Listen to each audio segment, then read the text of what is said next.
Hey, all you experts out there, this is the Monetize Your Expertise podcast, where we show you how to use your skills to pay the bills. Have you ever wanted to create a business that positions you as the industry leader and go-to expert? Join me every week to hear from amazing leaders and entrepreneurs who have successfully refined their skills in order to become experts and create extremely profitable knowledge businesses. To find all of the links and tools mentioned in this episode, just go to myepodcast.com. I'm your host, Grant Weherley, the online course guy, helping you every week to monetize your expertise. Welcome back to the Monetize Your Expertise podcast. Today we're doing something a bit special. Recently I sent out a question asking you guys what your biggest obstacles are in building your courses. And so many of you submitted a lot of different answers. And so today I want to go through some of the questions and common obstacles people submitted. So we've got four main categories that people asked about. So let's dive right in. First off, we have Adam asking about creating expert content through interviews with experts. Now, he was asking about, how to go about this, and specifically with regards to copyright issues. And so I think I can answer that question, and also in terms of how to best reach out to experts to actually interview them and create great content, either for content marketing or for your courses. So when you reach out to an expert in your industry in the same niche that your product is in, it's important to frame it in terms of how it's beneficial to them. So chances are, if they're a recognized expert and it's a somewhat business-related category in terms of your industry, they'll probably be familiar with the concept of, giving some of their time and expertise and sharing content in exchange for, increased recognition, possibly being able to pitch their product if they have one or their service. It's basically just growing their brand presence, right? It's the same thing like if you get on Oprah or something. I don't think people get paid to get on Oprah, but of course it's really good for your brand if you do so. And of course you get a bunch of customers as a result. So reaching out to experts and framing things in that way, it's something most people already understand, but if you're uncomfortable about reaching out to experts and you're worried they'll be worried about you using their content for paid products, make sure to frame it in the way that it benefits them. It helps them grow their brand, and you'll give them space to market their products, or at least mention them and talk about what they do. Now, in terms of specifically the question about copyright, I'm not a lawyer. I'm definitely not a copyright lawyer, but I can say I've done tons and tons and tons of interviews, and within my products, within my podcast, I've done a lot of different interviews with a lot of different people, and basically it's kind of already understood how it's going to be used. If you are uncomfortable, you can be very, very clear, like, hey, just to be clear, we agree that I am able to use this however I want in my business. You can have people agree to that, but honestly, I've literally never had a single problem with that. And at the end of the day, if you interview 10 experts to have 10 expert interviews in your product, and maybe one of them complains, I don't know why they would, but say one complains, you just remove that one. It's really not that big of a deal at the end of the day. But I do also remember being kind of concerned about that way back when. It's like, oh no, are they going to sue me for copyright? But it's just not really something to get too hung up on. Number 2, we have a question from June, and also Josh asked a similar question as well. And it was about templates, and specifically templates for how to create and organize the content. Now, this is actually something I provide very explicit content templates in the Monetize Your Expertise program. But let me give you kind of an idea of how to frame content within a course. So if you think about it, there's really two levels. You've got like the overarching story arc or educational arc of the course as a whole. Basically, the way I like to frame that is, what will they be able to accomplish by the end of the course as a whole? And so you introduce them to that topic as a whole, and then by the end, you should recap, and they should have accomplished, if they follow through on the content, they should have accomplished the end result of the course. Now, that happens at a high level for the course as a whole, but it also should happen within each subsection of the course. So if you're breaking it up into 10 modules, for example, there should be a clear outcome for each module. And so there's this like introduction, core content, recap at a course level, but also within an individual module level as well. Now, basically the common elements of any effective course lesson is going to be that kind of introduction, like here's what we're going to be accomplishing, here's the expected outcome you can expect. Go through the core content, include a story or case study about how this plays out in real life, potentially maybe even including a live example. Like if you're teaching people how to program, well, you can record your screen and actually go through the exercise of programming so people can watch you go through it. That's also very effective. Or you can talk about a story of how something like this has played out in real life. If it's especially something psychological, mindset related, then you can talk about a story of one of your clients, something along those lines. It's more live, interactive, more engaging, and I guess a higher entertainment value rather than just sharing a concept.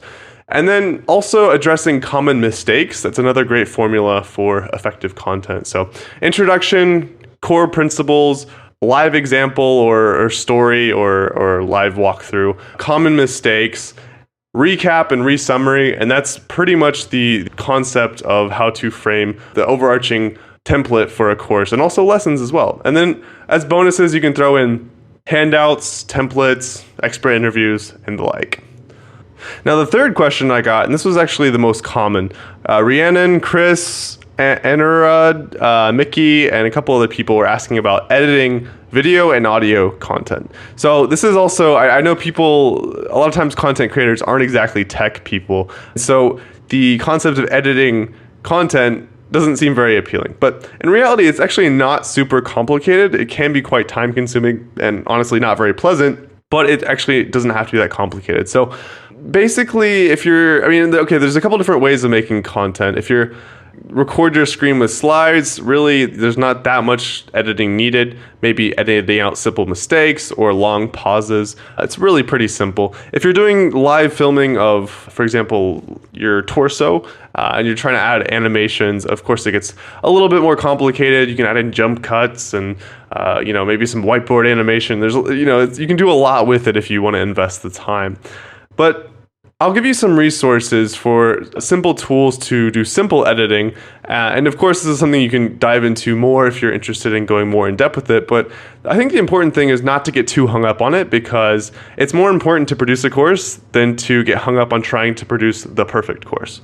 So if you're trying to edit just audio, Audacity is a common, popular free tool. If you're trying to edit video, you can go with iMovie, you can go with Camtasia. There's actually quite a few. And, it's at the end of the day, it's mostly just cutting out specific mistakes and sections. Now, one thing that I personally learned after lots of practice is that it's actually kind of fun and interesting to play with. If you are editing a video, of course, there's audio involved as well. And that's one of the biggest tricks of actually how to do this effectively, is actually looking at the waveform, which is that sort of that graph of what the audio looks like. And you can actually see very common patterns for example, when I say I do it in the exact same way every time. And so I can actually just see visually on that waveform graph of my audio when I've said and I can cut that out very, very easily.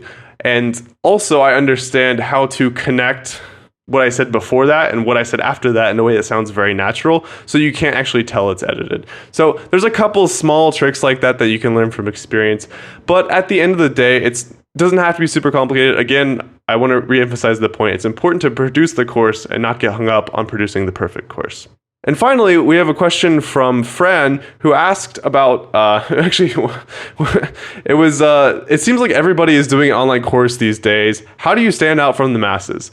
Well put. I think it's probably a concern of a lot of people. Online courses are wildly popular. It's something I think everybody who's in online business thinks about, or is at least interested in and is thinking about for their future in their business. And so, I'm not surprised some people probably have the feeling that, oh man, everybody's doing an online course. I can't do an online course and succeed as well. I have say I want to make a course on meditation. There's a bunch of courses on meditation. How could mine possibly succeed? How could my exercise course possibly succeed? How could my course on relationships possibly succeed?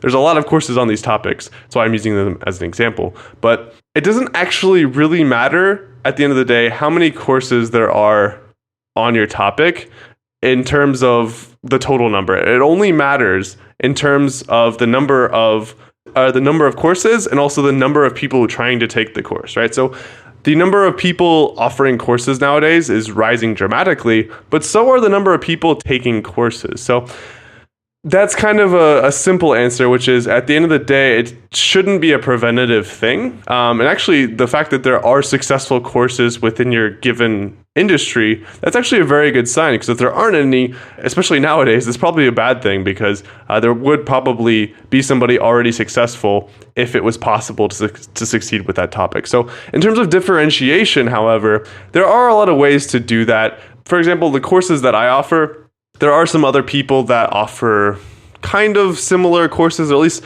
courses within the same area that kind of appeal to the same market. And really, it comes down to the marketing message. It's what is that core outcome that you're trying to help people achieve? And also, who are you marketing that message to, right? For example, I know a lot of people who do businesses that, for example, do online marketing for dentists or online marketing for lawyers. So the service might actually be pretty much exactly the same. It's online marketing for a professional, but it's actually targeting a different person. So that's one way to differentiate, is who are you actually targeting? Another way to differentiate is also the way you explain the outcome. And so that's a little bit more subtle. It's kind of hard to give examples from that off the top of my head. But basically, if you can better explain an outcome that's more appealing, that's another great way to beat out your competition. So basically, you're either one, targeting a different set of people. Maybe you're targeting somebody that's less experienced, more experienced, older, younger, different profession, what have you. Another way is to explain the concept of your course and your offering in terms of a different outcome than your competition. But at the end of the day, like I said, even if you have an identical offering to your competition, even if you somehow the world just duplicated offers, that doesn't necessarily mean that they both can't be successful, because part of what online business is, and actually what part of info products are about, and this is actually something that I found very profound when I realized this, is, everything that you're going to put into a product, into a book, into a course, anything like that, any info product that you make is going to be largely rehashing existing content. You'll be putting in your own interpretations, your own experiences, but really what you're doing, the value you bring in an info product that you create, in a course that you create, in a book that you write, a large percentage of the value that you're bringing is actually just bringing that message to more people.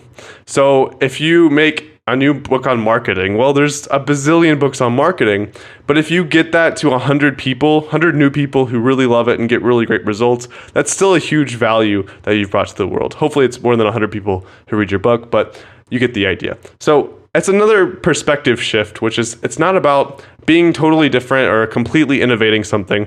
A large percentage of the efforts of what you do as an info product creator actually goes into the work of bringing a given message to a new audience.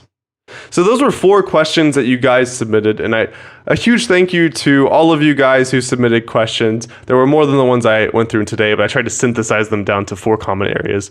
So if you have any questions that weren't answered today, I'm going to actually continue to do Q&As as I get good questions from you guys. So if you have a question that you want me to actually answer live on the podcast in the next Q&A section, just email me at grant@myepodcast.com. That's M like mother, myepodcast.com. And I'll pick from the good ones for the next Q&A, and I'll answer it live for you. And more importantly, if you're building your course right now, if you're working towards the next launch of your next course, or maybe your first course, go to myepodcast.com and check out the course services area of the website in the menu. I've recently released a lot of different services to help all kinds of course creators in terms of their content creation, in terms of their marketing, specifically for people who get hung up in particular areas of creating their content. I've got a lot of services that will really help you out. So check it out, myepodcast.com. And as always, thanks for listening. Hey, entrepreneurs and experts, I just wanted to thank you for listening to this episode, and I hope you learned at least one new big idea that helps you evolve your skills and gets you closer to monetizing your expertise and creating that successful knowledge business. Make sure to hit that subscribe button on iTunes and Stitcher, and check out myepodcast.com for all episodes, as well as the tips and tricks mentioned in this episode. Thanks again, and I'll see you next week.